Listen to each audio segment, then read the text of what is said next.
pagi anak-anak sekalian. Mudah-mudahan anak-anak sekalian dalam kondisi yang sehat, selalu berpikir positif sehingga bisa mengarungi kehidupan ini dengan baik dan mantap. Oke, terima kasih Bapak kepada anak-anak sekalian karena kemarin sudah mengikuti pembahasan tentang persamaan dasar akuntansi. Anda luar biasa. Semua pembahasan bisa Anda selesaikan dengan baik. Nah, hari ini kita akan coba analisis bukti transaksi. Kenapa ini disampaikan? Karena bukti transaksi menjadi dasar dalam proses pencatatan laporan keuangan. Salah dalam menganalisis bukti transaksi, maka salah dalam proses pencatatan. Salah dalam proses pencatatan, maka langkah-langkah selanjutnya dalam proses pelaporan akuntansi juga akan mengalami kesalahan. Baik anak-anak sekalian, kompetensi hari ini yang Bapak tuntut kepada anak-anak sekalian, yang pertama adalah apa sebetulnya peranan bukti transaksi dalam laporan keuangan. Yang kedua, apa bedanya bukti internal dengan bukti eksternal. Baik anak-anak sekalian, sebagai dasar kajian pembahasan pada pagi hari ini, coba Anda lihat dan Anda buka serta Anda analisa buku halaman 50 sampai 53. Anak-anak sekalian, bukti transaksi adalah sebuah kerangka. Jadi sumbernya ada dua, ada internal dan eksternal. Nah, bukti transaksi internal berarti bukti transaksi yang berkaitan dengan proses kegiatan yang ada di dalam perusahaan itu sendiri. Antara karyawan dengan karyawan, antara karyawan dengan pimpinan, antara karyawan dengan lembaga-lembaga yang ada di dalam perusahaan itu sendiri yang bersifatnya melakukan transaksi. Sedangkan eksternal berarti antara satu perusahaan dengan perusahaan yang lain. Apakah itu proses pembelian? Apakah itu proses pembayaran? Apakah proses penjualan dan sebagainya?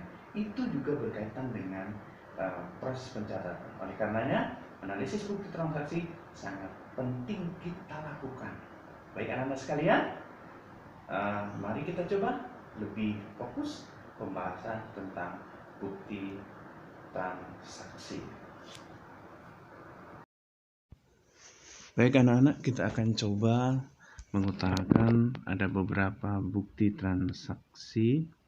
Yang pertama adalah kwitansi. Kwitansi adalah salah satu bukti bahwa seseorang telah menyerahkan uang atau sejumlah dana kepada pihak lain.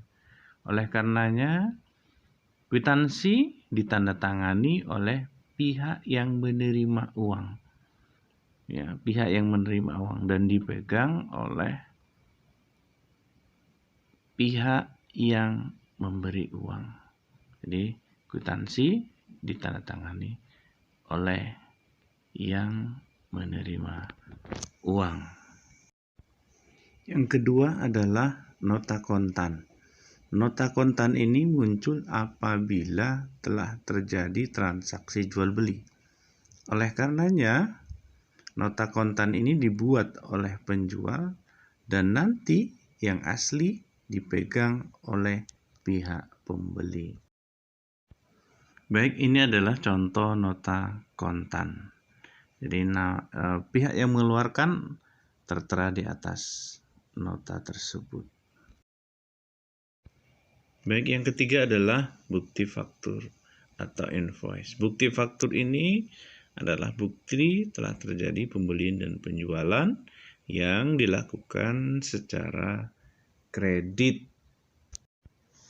Baik, ini adalah contoh bentuk dari faktur. Kenapa ada kata faktur tagihan? Karena dilakukan secara kredit, sehingga dalam jangka waktu tertentu akan digunakan untuk penagihan.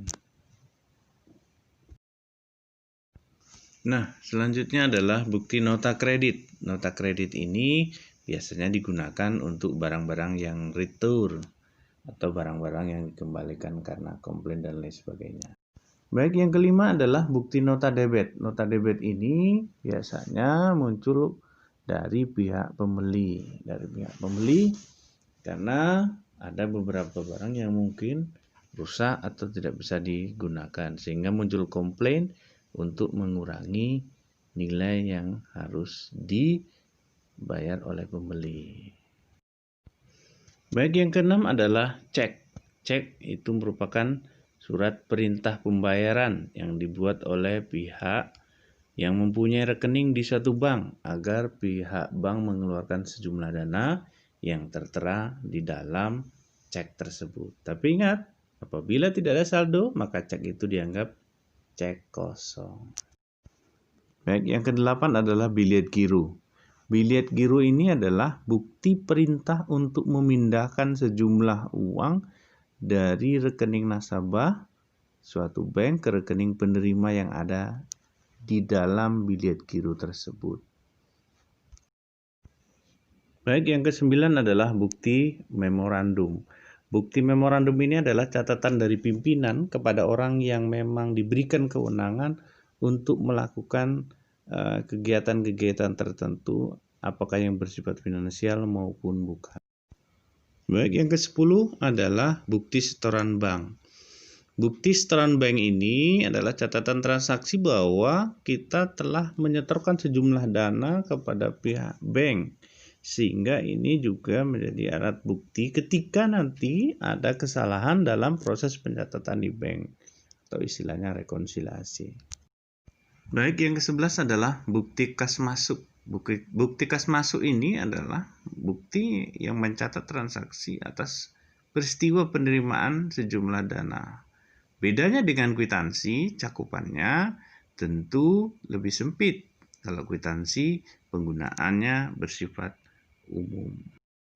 Baik, yang ke-12 adalah bukti kas keluar. Biasanya bukti kas keluar ini penerjemahan dari memorandum yang memunculkan angka-angka yang harus dikeluarkan oleh pihak tertentu atas restu pimpinan. Baik, siswa sekalian, itu adalah beberapa contoh bukti transaksi yang bisa Bapak sampaikan. Ada banyak bukti transaksi lain yang belum kita gali dan nanti kita akan kembangkan di waktu yang akan datang. Ya, baik. Terima kasih kepada anak sekalian yang telah begitu seksama menyimak proses pembahasan analisis bukti transaksi. Intinya bahwa bukti transaksi adalah dasar kita dalam melakukan kegiatan transaksi. Ingat bahwa apapun yang kita lakukan dalam proses kegiatan yang sifatnya mengeluarkan uang atau memperoleh uang harus dicatat dalam bukti transaksi, apakah itu pembelian maupun penjualan. Jadi oleh karenanya bukti transaksi menjadi dasar kita telah melakukan kegiatan transaksi. Nah, anak-anak sekalian, terima kasih. Untuk minggu depan Bapak harapkan anak-anak sudah bisa mengumpulkan 5 contoh bukti transaksi. Apakah yang Anda lakukan? Ataukah orang tua Anda lakukan?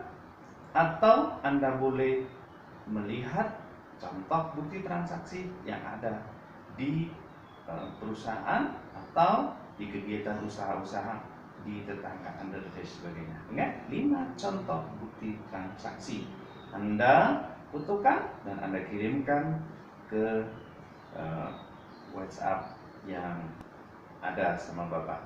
Terima kasih kepada anak sekalian. Mudah-mudahan kita tetap semangat, kita tetap sehat. Minggu depan proses pembelajaran yang mengarah kepada praktek tentu lebih semangat dan lebih fokus lagi Bapak harapkan. Proses pembelajaran ke depan kita akan coba membahas tentang jurnal. Baik anak-anak sekalian, terima kasih. Mudah-mudahan tetap semangat dan tetap sehat, optimis. Ingat, ekonomi is life.